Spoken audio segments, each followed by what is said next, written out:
Russia just hit a UN humanitarian convoy with FPV drones. On camera, deliberate, in daylight. And they are actually bragging about it. The war crime that they are bragging about. You'll probably never hear about it. And I'm so pissed at this situation. Let's just talk about it. My call sign is Liber. I'm a soldier here in the Unmanned Systems Forces of the Armed Forces of Ukraine. I have been on the battlefield long enough to know what a war crime looks like, and I have watched enough of Western media to know what gets covered and what will actually get buried. Alright, so this is what actually happened today, the May of 15th, 2026. Russian idiots deliberately hit a UN land cruisers, there are 8 trucks, in Kherson, Ukrainian city near the battlefield. See it, you can see like clear UN identification. Russian idiots use the fiber optic drones here, so they get the best possible picture. So, and they still they went for it. So it's very deliberate. I gotta tell you, this story got almost no coverage in the mainstream Western media. A day or two of the headlines, some of the statements, whatever, condemnation, and then nothing. And you know what really gets like millions of views on Twitter? A video of a sad Russian soldier, one sad combatant, sad Russian idiot getting droned. A fucking Russian invader got in the military to get a big ass paycheck from Russia just to go kill some Ukrainians. Let me show you this video, some views on Twitter. It's so ironic, you know, and I think for me, what it makes the most of a deal out of this is that UN doesn't even say that Russia did it. They are so afraid. The irony of them being such pussies, it's such a shame, man. It's not like it's not a gray area, not a fog of war. It's a big deliberate decision. Some real pilot actually decided to do it, and some of his commanders authorized him to do it deliberately. And then someone in their chain of command clipped the footage, edited, and posted it for the cloud, basically. I have seen the Kherson human safari footage. Tough stuff. I know Kailing. He's a journalist who has reported from Kherson. He's been personally hunted by Russian drones in there. And he documented what lives look like in Kherson for civilians, for a documentary. It's stunning how much of a terror Russia can inflict on Ukrainian civilians. And obviously on the humanitarian workers as well. Link is in the description. Watch this documentary. It's pretty dark, I would say, because what he shows is exactly the world that UN convoy drove into, right?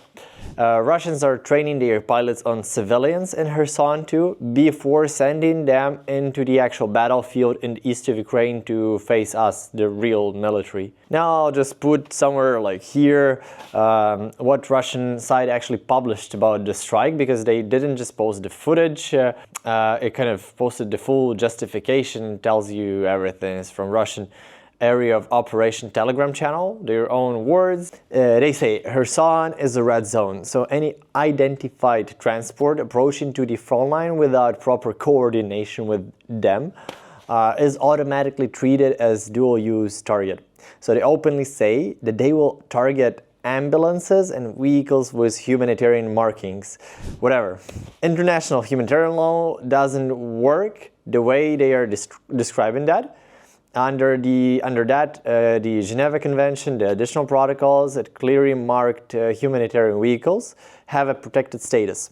It doesn't disappear because you suspect something. They are fucking war criminals and they're proud of it. So that's the state of Russian military. Literally like a terrorist organization masquerading as a state. That's what I would say. And also another big tell for myself is that they use a fiber optic drone. They use, just a fiber optic drone. It means that there is a physical cable connecting the drone to the operator ground control station. No jamming possible. It's a physical cable. Crystal clear video feed.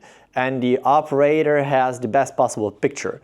In their own words, essentially, that they put that in the Telegram channel as well. So they saw all of the UN markings, they saw the humanitarian vehicle, clearly non-combatant, and they specifically went for it. That's why they hit it, actually. And the UN, God bless them, published a post about the strike, and they managed to not even say that Russia did it. What I said, a clearly marked UN vehicle was struck by a drone. Passive voice, you know, no subject, man, and it's such a pussy move, man. Anyway, Russians, we never invited them to Ukraine. They are committing war crimes on our territory, and the actual international body, tasked with protecting humanitarian law and civilians, wouldn't even write the perpetrator's name who tried to kill their humanitarian workers. That's the irony that makes me want just to put my head through the wall, like this one.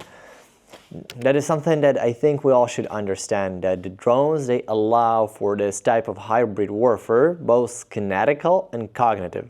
So they now will push millions of different stories on this attack, and eventually, even the smallest attention that it got will vanish because it's too hard to figure out what's actually happening in there, right?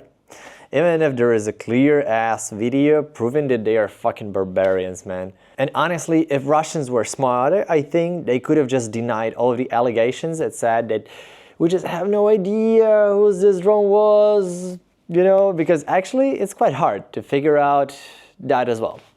So I think it has scary implications for the whole world regarding terrorist attacks like that. And I think if we are gonna have any ceasefire, have like a UN guys, you know, those blue helmets, uninvolved in peace kind of stuff deployed here in Ukraine, I think that's what's gonna happen to them. Russians will just send drones for them, to hunt them specifically.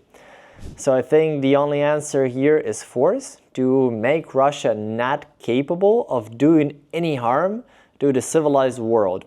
Basically peace by superior firepower. That is the strategy, that is the only way. If you want to do something, share this video, leave a comment, 13 words in it. It really helps the algorithm push it to more people. And if you want to support the civilians still in Kherson, there are thousands of people living there, still under those drones, still waiting for the next UN convoy, I suggest that you support the armed forces of Ukraine. They are the ones who could protect them, and we are doing our best. There is a good charity helping out Ukrainian soldiers with technologies, Zigaspom. Link is in the description, and yeah, alright fellas, freedom to you all, stay frosty.